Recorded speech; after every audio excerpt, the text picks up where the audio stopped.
Hi my dear sweet family. ఈరోజు ఇంకొక క్లిష్టమైన టాపిక్తో మీ ముందుకు వచ్చాను. టాపిక్ పేరు వచ్చి ధర్మం గొప్పదా, కర్మ గొప్పదా. అయితే వివరాల్లోనికి వెళ్ళామంటే దీన్ని ఒక స్టోరీగా చెప్పాము. అది ఎలాగంటే ఒకానొకప్పుడు మణిపూర్ గ్రామంలో శంకర శాస్త్రి అనే పూజారి ఉండేవాడు. అతడు ఆలయంలో పూజారి కావడం చేత ఆ ఊరి వారందరూ వారికి ఏ సమస్యలు వచ్చినా పరిష్కారం కొరకు అతని దగ్గరికే వచ్చేవారు. ఇది ఇలా ఉంటే అదే గ్రామంలో చెంగయ్య, భాస్కరయ్య అని ఇద్దరు మిత్రులు ఉండేవారు. వారు ఒకరోజు పొలం గట్టు దగ్గర పని చేసుకుంటూ ఉండగా ఆ మాట ఈ మాట మాట్లాడుతూ ఉంటారు కదా, ఫ్రెండ్స్ అంటే ఏదో ఒకటి మాట్లాడుకుంటూ ఉంటారు. అయితే వారు అలా మాట్లాడుతూ ఉంటే వారికి ఒక సందేహం వచ్చింది. అదేంటంటే ధర్మం గొప్పదా, కర్మ గొప్పదా అని. అప్పుడు ఒకడేమో ధర్మం ఉంటేనే మంచి జరుగుతుంది అని ఒకడు, ఇంకొకడు ఏమంటాడు, ఎంత ధర్మం ఉన్నా కర్మ అనేది లేకపోతే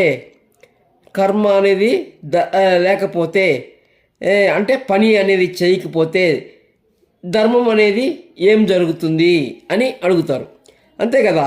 ఇప్పుడు ధర్మం అంటే ఏంది? ధర్మం చేయాలంటే ఒక మంచి పని చేయాలంటే పని అనేది చేయాలి కదా. కర్మ లేకపోతే ధర్మం ఏం జరుగుతుంది అంటాడు. దానికి ఒకడేమంటాడంటే, అవును, ఆ కర్మ చేసే పనిలో ధర్మం అనేది ఉంటేనే కదా కర్మని గొప్పగా ఊహించుకుంటాము అని అంటాడు. ఈ వాదన అటు ఇటు కాస్త చిలికి పెద్ద వివాదంలాగా తయారైపోతుంది.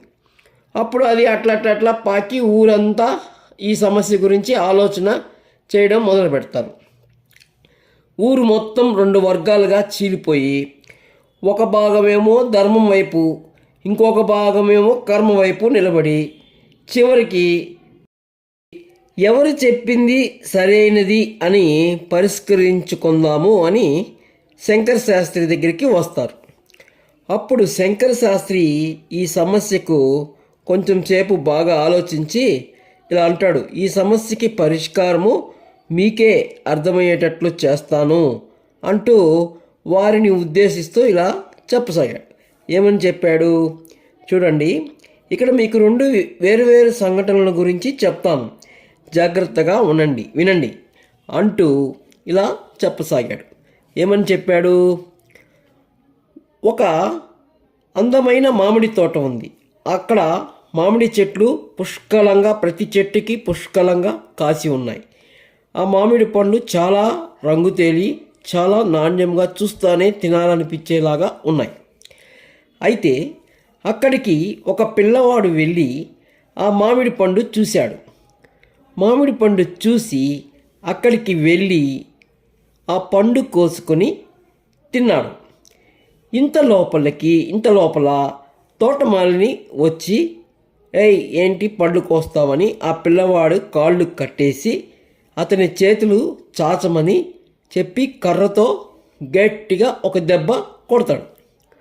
అప్పుడు ఆ పిల్లవాడు ఏం చేస్తాడు, అబ్బా అని అరుస్తాడు. కానీ అప్పుడు ఆ పిల్లవాడి కళ్ళల్లో నుంచి నీళ్లు కారుతాయి.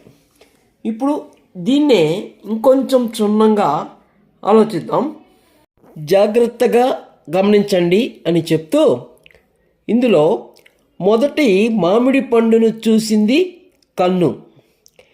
కానీ కన్ను అక్కడికి పోలేకపోయింది. ఆ పని కాళ్ళకు చెప్పింది. కాలు అక్కడ వరకు వెళ్ళింది కానీ మామిడి పండు కోయలేకపోయింది. ఆ పని చేతులకు చెప్పింది. చేతులు మామిడి పండును కోసేసింది కానీ తినలేకుండా పోయింది. ఆ పనిని నోటికి చెప్పింది. నోరు తిని మింగేసింది. అప్పుడు తోటమాలిని వాడు వచ్చి ఆ పిల్లవాడికి కాళ్ళు కట్టేసి బెత్తంతో చేతి మీద కొట్టాడు. అప్పుడు నోరు అబ్బా అని అరిచింది, కానీ కన్ను మాత్రమే నీరు కార్చింది. ఇక్కడ మీరు బాగా గమనిస్తే మొదట కర్మ చేసింది కన్ను కాబట్టి కర్మ ఫలము అనుభవించింది. అంటే ఇక్కడ ఇంకో విషయం గమనించండి. ఇక్కడ ఏ ఒక్కరూ కర్మ ఫలాన్ని శిక్ష అనుభవించకుండా తప్పించుకోలేకపోయారు. ఇదే కర్మ సిద్ధాంతం. అంటే చూడండి, మొట్టమొదట కర్మ చేసింది ఎవరు? కన్ను. అంటే కర్మఫలాన్ని అనుభవించింది కూడా కన్నే. అయితే ఇది కర్మ సిద్ధాంతం. అంటే ఎవరైతే కర్మ చేశారో ఎట్ట తిరిగి ఎలా పోయినా చివరికి కర్మ ఫలితాన్ని అనుభవించింది కన్నే.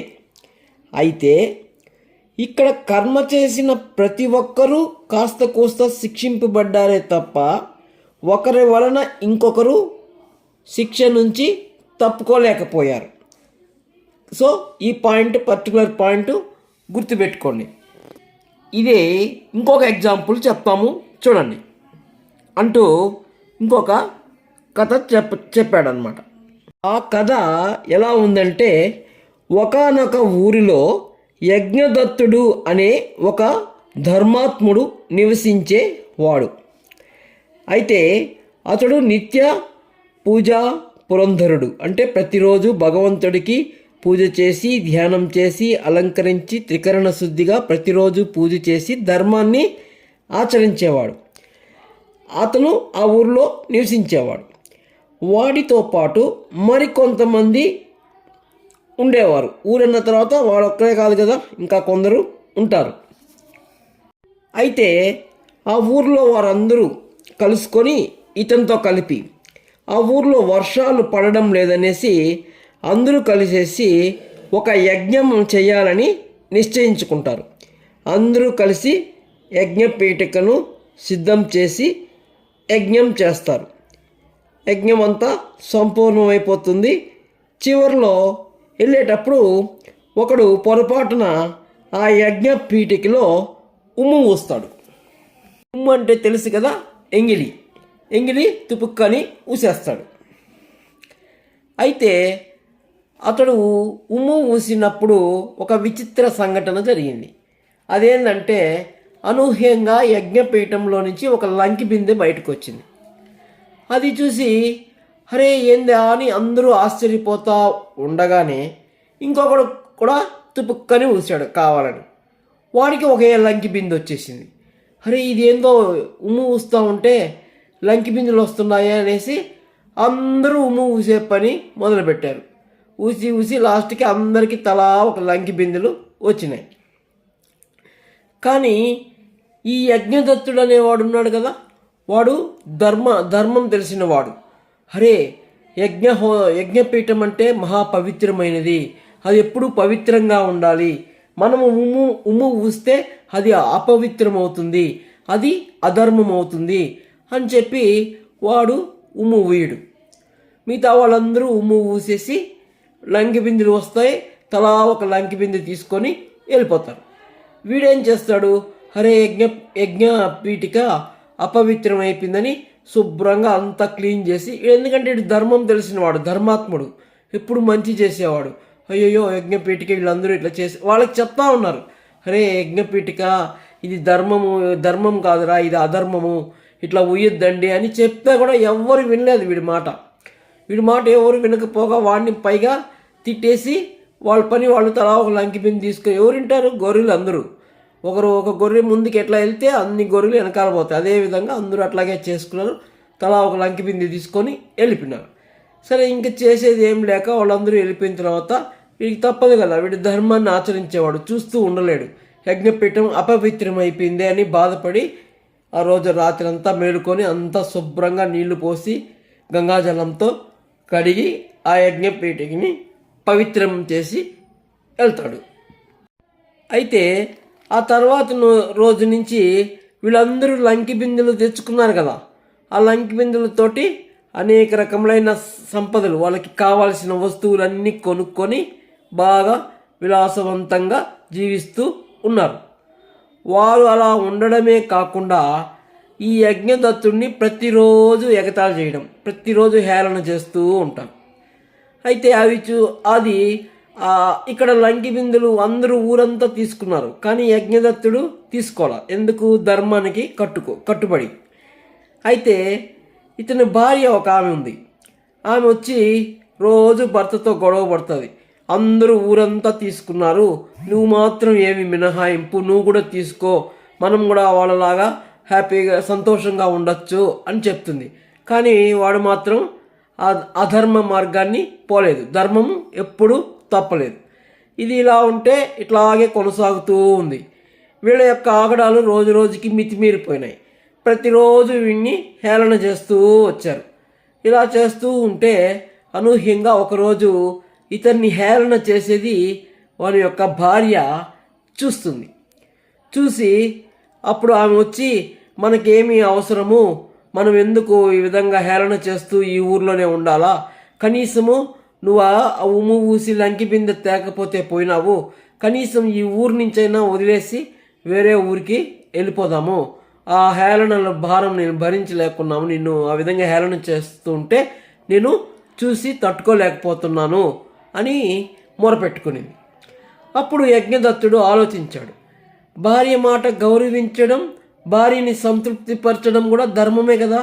అందుకు ఆలోచించి సరేలే అని చెప్పేసి ఆ ఊరు వదిలిపెట్టేదానికి ఓకే చెప్పాడు. ఓకేలే రేపు వెళ్దాము అని అన్నట్టుగానే పక్క రోజు బయలుదేరి ఉదయానికల్లా వాళ్ళు బయలుదేరి వెళ్ళేటప్పుడు కూడా ఊర్లో వాళ్ళందరూ చూసి వాడిని హేళన చేస్తూనే ఉన్నారు. అవన్నీ ఏం పట్టించుకోకుండా ఇదే కదా లాస్ట్, వీళ్ళతోటి ఇంక వీళ్ళతో నాకేం పని అంటూ వెళ్ళారు. ఇక్కడ ఒక అద్భుతం జరిగింది. అద్భుతం ఏంటంటే, అతను ఆ ఊరు దాటి ఒక్క అడుగు, ఆ ఊరి పొలిమేర దాటి ఒక్క అడుగు అవతలి ఊరు పొలిమేర గట్టు మీద పడగానే ఊరంతా ఉన్నట్టుండి దగ్గమని మొత్తము భస్మం అయిపోయింది. ఊరు మొత్తం చూసారా, మొత్తం భస్మం అయిపోయింది. అప్పుడు గాలిలో నుంచి కొన్ని మాటలు ఇలా అనిపించాయి, చూడమ్మా, నీ భర్త చాలా ధర్మశాలి, అటువంటి ధర్మాత్ముడికి ఇల్లాలు అయినందుకు నువ్వు సంతోషపడాలి. ఇంతకాలము ఈ ఊరు మొత్తాన్ని కాపాడింది అతడు చేసిన ధర్మమే. వీళ్ళందరికీ శిక్ష పడితే వీళ్ళతో పాటు ఉండడం వల్ల అతనికి ఎక్కడ శిక్ష పడుతుందో అని ఇన్ని రోజులు ఆగినాము. ఏది చెప్పింది? ప్రకృతి చెప్తుంది, ఇన్ని రోజులు అందుకే ఆగినాము. అతను ఎప్పుడైతే ఈ ఊరు వదిలి బయట ఊరు పొలిమేర అడుగు పెట్టినాడో ఇక ఈ ఊరు చేసిన పాపానికి పరిహారం చెల్లించుకున్నారు. అందులో ఫలితంగానే ఈ ఊరు భస్మమైపోయింది అని ప్రకృతి చెప్తుంది. అప్పుడు అర్థమైంది ఆమెకి, అయ్యో నా భర్తని ఇన్ని రోజులు మనము నిందించినామే, నా భర్త ఎంత ధర్మాత్ముడు అని లోపలే సంతోషపడింది. అయితే ఈ కథ చెప్పి ఆయన ఇలా చెప్పాడు ఏంటంటే, ఇక్కడ యజ్ఞదత్తుడు యొక్క ధర్మగుణము చేత ఇంతమంది కర్మ చేసినా కూడా, దుష్కర్మ చేసినా కూడా యజ్ఞదత్తుని యొక్క ధర్మము చేత ఇన్ని రోజులు రక్షింపబడ్డారు. సో ఇక్కడ ఒక ధర్మం అనేది ఉంటే కూడా ఉన్నందుకు మిగతా వాళ్ళు కూడా ఆ ధర్మ పరిరక్షణ కోసం వీళ్ళు రక్షింపబడ్డారు. సో కాబట్టి అదే అక్కడ కర్మ చేసిన వాళ్ళు ఏ ఒక్కరి కర్మ ఇంకొకరి కర్మను రక్షించలేకపోయింది. ధర్మగుణము కర్మ చేసిన ఫలితాన్నైనా రక్షిస్తుంది. అలాగే ధర్మగుణము వల్ల ఎప్పుడు గొప్పగా ఉంటుంది. సో కాబట్టి ధర్మమే గొప్పది అంటూ మీ అభిప్రాయం చెప్పండి అని వాళ్ళని అడుగుతారు. వాళ్ళని అడిగితే అప్పుడు ఆ ఊరు వాళ్ళందరూ కలిసి ఏకకంఠంతో ధర్మో రక్షతః అని అంటారు. సో ఈ వీడియోని మీ మీ యొక్క అభిప్రాయం ఏ విధంగా ఉంటుందో ఈ కామెంట్ రూపంలో తెలియపరచండి. రేపు ఇంకొక మంచి కంటెంట్తో మీ ముందుకు వస్తాను. అంతవరకు సెలవు, శుభం.